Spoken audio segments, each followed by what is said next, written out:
தமிழ்நாட்டு மக்களுக்கு இந்த சத்தான உணவு முட்டை கொடுக்கிற ஊர் மட்டும் இல்ல, தமிழ்நாட்டு மக்களுக்கு உணர்ச்சி ஊற்ற மண்ணும் கூட. இதை நான் ஏன் சொல்றேன்னா, ரெண்டு வரிகள் சொன்னா உங்களுக்கு ஈஸியா கனெக்ட் ஆகும். தமிழன் என்று சொல்லடா, தலை நிமிர்ந்து நில்லடா. எப்படி? தமிழன் என்று சொல்லடா, தலை நிமிர்ந்து நில்லடா. இந்த நாடி நரம்பெல்லாம் ரத்தம் பாய்ச்சுற இந்த வரிகளை எழுதினது யார் தெரியும்ல? யாரு எழுதுனா?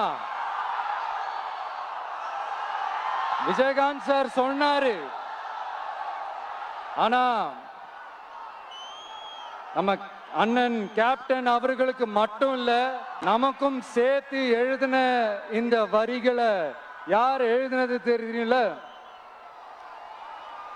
நாமக்கல் மாவட்டத்தை சேர்ந்த மேகனூர்ல பிறந்த நாமக்கல் கவிஞர் திரு ராமலிங்கம் பிள்ளைதான், அவர்கள்தான். அடுத்து தமிழ்நாட்டு மக்களுக்கு இந்த இடஒதுக்கீடு உரிமையா வழங்கினதும் இதே நாமக்கல் மாவட்டத்தை சேர்ந்த திருச்செங்கோடு பகுதியில் இருக்கிற ஒருத்தர் தான்.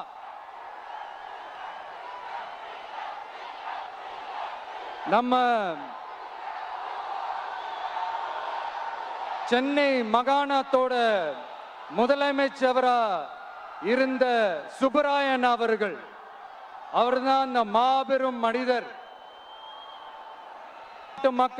மக்களுக்கு இடஒதுக்கீடு உரிமைய வழங்கினதுல இவருக்கு மிகப்பெரிய ஒரு பங்கு ஒன்று இருக்கு. அதுதான் இந்த கம்யூனல் GO 1071 அதை கொண்டு வந்து பட்டியலின மக்களுக்கும் பிற்படுத்தப்பட்ட மக்களுக்கும் இத வழங்கினார். அதனாலதான் அவரு முதலமைச்சரா பதவியேற்றதுக்கு அப்புறம் முதல் தமிழர் அப்படின்ற அந்த பெருமையோட சொன்னது மட்டும் இல்லாம, இதே நாமக்கல்ல அவருக்காக ஒரு மணிமண்டபம் கட்டுவோம்னு வாக்குறுதி நம்பர் 456 கொடுத்தது யாரு?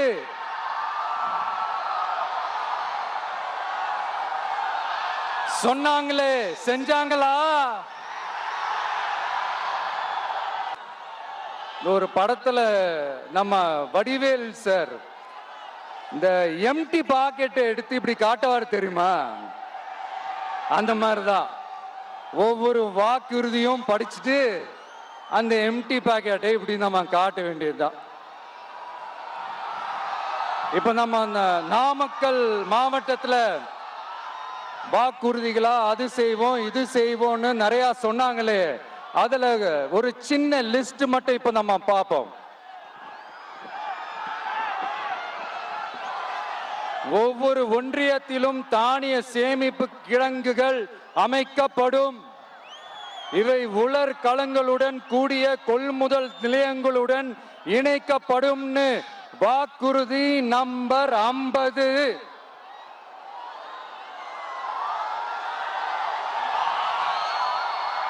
கொப்பரை தேங்காயை தமிழக அரசே கொள்முதல் செய்யும். அதிலிருந்து தேங்காய் எண்ணெயை உற்பத்தி செய்து நியாய விலை கடைகள் மூலம் விற்பனை செய்ய நடவடிக்கை எடுக்கப்படும். வாக்குறுதி நம்பர் 66.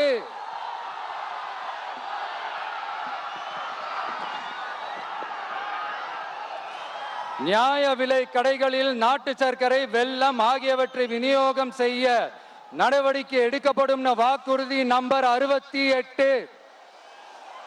அரசு ஊழியர்கள் மற்றும் ஆசிரியர்களுக்கு மட்டும் இல்ல, போக்குவரத்து ஊழியர்களுக்கும் பழைய ஓய்வூதிய திட்டம் செயல்படுத்தப்படும் வாக்குறுதி நம்பர் 152. இதெல்லாம் சொன்னாங்களே, செஞ்சாங்களா? இப்ப நம்ம நாமக்கல் மாவட்டத்துக்கு வருவோம். ஒரு நாளைக்கு 5 கோடி முட்டைகள் உற்பத்தி செய்யப்பட்டு உலகம் முழுவதும் ஏற்றுமதி ஆகிற இந்த நாமக்கல் மாவட்டத்தில் அந்த முட்டைகள் வீணாகாம பாதுகாப்பா வைக்க முட்டை சேமிப்பு கிடங்குகள் அமைக்கணும்ன்ற அந்த கோரிக்கையும், பாக்டீரியா மற்றும் வைரலாஜிக்கல் பரிசோதனையை மேற்கொள்ள ஆராய்ச்சி மையம் அமைக்கணும்ன்ற கோரிக்கையும் பல ஆண்டுகளா இருக்கு. ஆனா அதை இதுவரைக்கும் ஆண்ட கட்சிகளும் சரி, இப்ப ஆளும் கட்சிகளும் சரி, அதை பத்தி கொஞ்சம் கூட யோசிக்கவே இல்லை. அப்புறம் திமுக எம்எல்ஏவுக்கு சொந்தமான ஒரு மருத்துவ கல்லூரியில் நடைபெற்ற கிட்னி திருட்டு, அதுதான் நாடறிஞ்ச விஷயமாச்சு. அதை நான் திருச்சியிலே பேசியிருந்தேன். ஆனா அதுல நம்ம நாமக்கலை சேர்ந்தவங்க தான் அதிகமா பாதிக்கப்பட்டிருக்கிறதா சொல்றாங்க.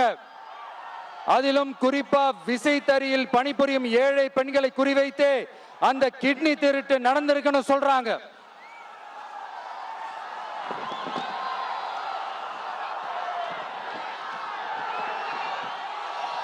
இதுல ஈடுபட்டவங்களை யாரா இருந்தாலும் நம்ம ஆட்சி அமைஞ்சதும் கடுமையாக தண்டிக்கப்படுவார்கள். இந்த கிட்னி திருட்டுக்கு ஆரம்பம் எங்க இருக்குன்னு பாத்தீங்கன்னா, கந்துவட்டி கொடுமையில இருக்கு. அதாவது விசைத்தறி தொழிலாளர்களோட வாழ்க்கை தரத்தையும் பொருளாதாரத்தையும் இந்த ஏமாற்று மாடல் திமுக அரசு மேம்படுத்தாத காரணத்தால அவங்க கிட்னி விற்கிற அளவுக்கு தள்ளப்பட்டிருக்கிறாங்க. இது எவ்வளவு பெரிய ஒரு கொடுமை! விசை தொழிலாளர்களோட வாழ்க்கை தரத்தையும் பொருளாதாரத்தையும் மேம்படுத்த தேவையான தீர்வுகளை யோசிச்சு உறுதியா எங்க தேர்தல் அறிக்கையில சொல்வோம்.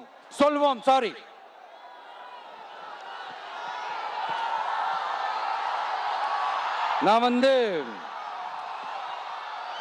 இந்த சுற்றுப்பயணத்துல எல்லா ஊருக்கும் போகும்போது ஒரே விஷயத்தை தான் மக்கள் ரிப்பீட்டடா நம்ம கிட்ட சொல்றாங்க. அடிப்படை சாலை வசதி, குடிக்க நல்ல குடிநீர், ஒரு நல்ல மருத்துவ வசதி இல்ல, நல்ல டாக்டர்ஸ் இல்ல, பெண்கள் பாதுகாப்பு. இதத்தான் அவங்க கேட்கிற இந்த அடிப்படை விஷயங்கள். அவங்க பெருசா எதுவுமே கேட்கறது இல்ல. என்னப்பா இந்த விஷயம் எங்க போனாலும் கேள்வியா கேட்கிறாரு. இவர் வந்தா என்ன செய்வாருன்னு கேட்டதுக்கு 2 இடத்துல அதுக்கான விளக்கத்தை ஒண்ணு சொன்னோம். கல்வி, ரேஷன், மருத்துவம், குடிநீர், அடிப்படை சாலை வசதி, மின்சாரம், போக்குவரத்து, பெண்கள் பாதுகாப்பு, சட்டம் ஒழுங்குன்னு இந்த மாதிரி அடிப்படை விஷயங்கள்ல எந்த சமரசமும் இல்லாம கரெக்டா செய்யப்படும்னு சொன்னோம். இதைத்தானே எல்லாரும் சொன்னாங்க. அதே தான் இவரும் சொல்றாரு. இவர் என்ன புதுசா என்ன சொல்லிட்டாரு? புதுசா எதுவுமே சொல்லலையே. ஐயா, அரசியல் மேதைகளே, பெரியவங்களே, ஒரு மனுஷனுக்கு சாப்பிடறதுக்கு நல்ல சோறு, படிக்கிறதுக்கு நல்ல கல்வி, குடிக்கிறதுக்கு நல்ல குடிநீர், அவனை பார்த்துக்கிறதுக்கு நல்ல மருத்துவ வசதி, வேணுங்கிற இடத்துக்கு போயிட்டு வர்றதுக்கு நல்ல போக்குவரத்து, அதுக்கான சாலை வசதி, பாதுகாப்பான ஒரு வாழ்க்கை, இதுதானே ஒரு மனுஷனுக்கு அடிப்படை தேவை. இன்னைக்கும் இது நம்ம எல்லாருக்கும் இது தேவைதானே. அப்புறம் அதை சரியா செய்வோம்னு சொல்றது தானே சரி. அதனாலதான் சொன்னோம், எது நடைக்கு சாத்தியமோ, எது உண்மையோ அதை மட்டும் தான் சொல்லுவோம், அதை மட்டும் தான் செய்வோம். இந்த திமுக மாதிரி பொய்யான வாக்குறுதிகளை எப்பவுமே கொடுக்க மாட்டோம். புதுசா சொல்லுங்க, புதுசா சொல்லுங்கன்னா என்னத்த சொல்றது? எனக்கு புரியலையே. என்னத்த புதுசா சொல்றது?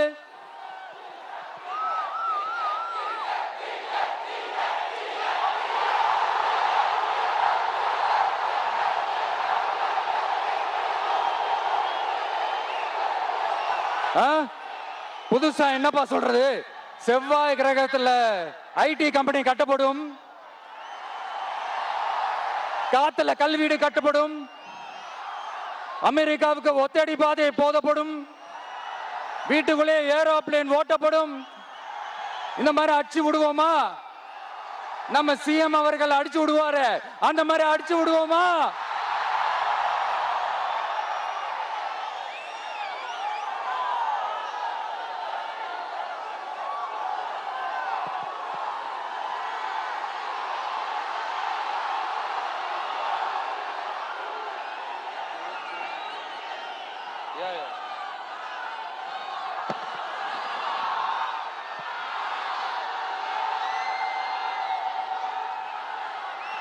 நான் ஏற்கனவே சொன்னதை தான் இங்க நான் திரும்பவும் சொல்றேன். ஒண்ணு, இந்த பாசிச பாஜக அரசோட எப்பவுமே நாங்க ஒத்து போக மாட்டோம். ஒண்ணு. ரெண்டாவது, இந்த திமுக அரசு மாதிரி அண்டர் கிரவுண்ட் டீலிங், மறைமுக உறவுக்காரர்களா இந்த பாஜகவோட எப்பவுமே நாம இருக்க மாட்டோம். ரெண்டு. மூணாவது, மூச்சுக்கு முன்னொரு தடவை அம்மா அம்மா அம்மான்னு சொல்லிக்கிட்டு ஜெயலலிதா மேடம் சொன்ன அந்த விஷயத்தை டோட்டலா மறந்துட்டு ஒரு பொருந்தா கூட்டணியா ஒரு கூட்டணியை ஒண்ணு அமைச்சுக்கிட்டு கேட்டா தமிழ்நாட்டோட நலனுக்காக இந்த பாஜகவோட கூட்டணி வச்சிருக்கோம்னு சொல்லிக்கிறாங்களே, அவங்கள மாதிரியும் நாம இருக்க மாட்டோம். இல்ல, நான் தெரியாம தான் கேக்குறேன். இந்த பாஜக அரசு தமிழ்நாட்டுக்கு என்ன செஞ்சிட்டாங்க? நீட்டை ஒழிச்சிட்டாங்களா? கல்விக்கு தேவையான அந்த நிதியை முழுசா கொடுத்துட்டாங்களா? இல்ல தமிழ்நாட்டுக்கு தேவையான எல்லா விஷயங்களையும் தான் சரியா செஞ்சிட்டாங்களா? அப்புறம் எதுக்காக இந்த சந்தர்ப்பவாத கூட்டணின்னு நான் கேட்கல. புரட்சி தலைவர் எம்ஜிஆர் அவர்களோட உண்மையான தொண்டர்கள் அவங்க கேட்கிறாங்க. சரிப்பா, அவங்க கூட்டு பொரியல் அப்பளம்னு எதையாவது கிண்டிக்கிட்டோம், நமக்கு எதுக்கு? மக்களே, இன்னொரு முக்கியமான விஷயம், இத கவனமா கேளுங்க. அதிமுக பாஜக நேரடி ஒரு உறவுக்காரர்கள்னு எல்லாருக்குமே தெரியும். அவங்களோட கூட்டணி மேல மக்களுக்கு எந்த ஒரு நம்பிக்கையும் இல்லைன்னு எல்லாருக்குமே தெரியும். ஆனா அட் த சேம் டைம் இந்த திமுக குடும்பம் இந்த பாஜகவோட அண்டர் கிரவுண்ட் டீலிங், மறைமுக உறவுக்காரர்களா இருக்காங்கன்றது தயவு செஞ்சு மறந்துடாதீங்க. வரப்போற தேர்தல், அடுத்த வருஷம் வரப்போற தேர்தல்ல நீங்க திமுகவுக்கு ஓட்டு போட்டீங்கன்னா அது பாஜகவுக்கு ஓட்டு போட்ட மாதிரி.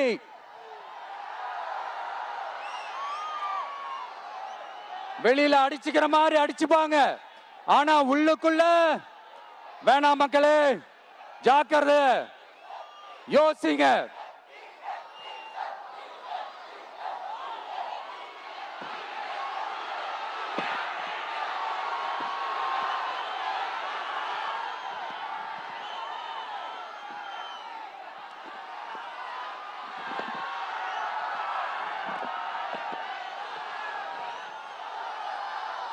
அதனாலதான் மறுபடியும் சொல்றேன், திரும்பவும் சொல்றேன், 2026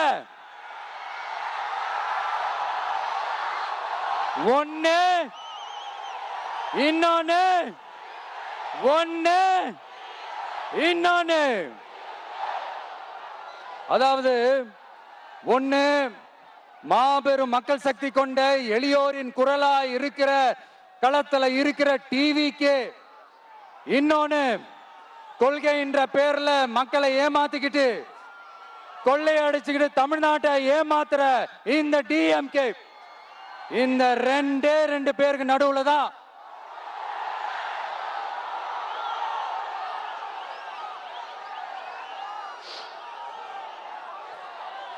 இப்படி ஒரு மோசமான ஒரு ஆட்சியை கொடுக்கறாங்களே. இந்த திமுக அரசு மறுபடியும் ஆட்சிக்கு வரணுமா? உங்க உண்மையான மக்களாட்சி, மனசாட்சி உள்ள மக்களாட்சி, உங்க நம்ம டிவிக்கு மறுபடியும் ஆட்சி அமைக்கணுமா? சாரி, இப்ப ஆட்சி அமைக்கணுமான்னு கேட்டேன். சாரி சாரி நண்பா, நண்பி, தோழா, தோழி, என் மேல இவ்வளவு நம்பிக்கை வச்சிருக்கிறீங்களா? என்ன இவ்வளவு நம்புறீங்களா? பார்த்தலாம், ஒரு கை பார்த்தலாம். சத்தியமா சொல்றேன், நானும் ஒரு 2-3 வாரத்துக்கு முன்னாடி என்னமோ ஏதோ நினைச்சேன். பார்த்தலாம், சத்தியமா பார்த்தலாம். கான்பிடண்டா இருங்க மக்களே, நல்லதே நடக்கும், வெற்றி நிச்சயம். மீண்டும் சந்திக்கும் வரை நன்றி, வணக்கம்.